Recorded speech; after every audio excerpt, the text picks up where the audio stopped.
నమస్తే, నేను రాజేశ్వరి. మీకు వంకాయ పువ్వులు వచ్చినాయి చూపించిన కదా, ఇది కాయ అయిందండి. చిన్న చిన్నగా పెద్దగా ఇది పొడుగు వంకాయ.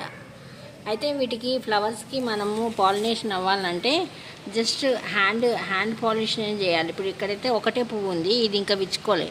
ఈ రెండు ఇట్లా మనం జస్ట్ దీన్ని ఇట్లా కదపాలి, ట్యాప్ చేయాలి, ఇట్లా అనాలి, అంటే రెండు పాలినేషన్ అవుతుంది.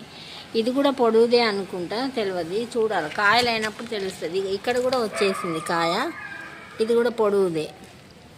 పాలినేషన్ కోసము మనం మాన్విల్వా ఇట్లాంటి ఫ్లవర్స్ పెట్టుకుంటే, మాన్విల్లా ఎల్లో కలర్ ఫ్లవర్స్ అట్లా మనం పెట్టుకుంటే వీటి పక్కన పాలినేషన్ మంచిగా అవుతుంది. ఇంకా చూడు, నాకు పచ్చడికాయలు కూడా పువ్వు వచ్చేసింది, కాయలు కూడా వచ్చేసినాయి. ఇదో చిన్నగా పువ్వు వచ్చింది, కాయలు కూడా ఇక్కడెక్కడో చూస్తున్నా. ఇక్కడ చిన్న కాయ స్టార్ట్ అయ్యింది. ఇది గుంటూరు మిర్చి. నేను పెట్టుకున్నవి బాగానే విత్తనాలు వచ్చింది. ఇది నా వీడియో నచ్చితే లైక్ చేయండి.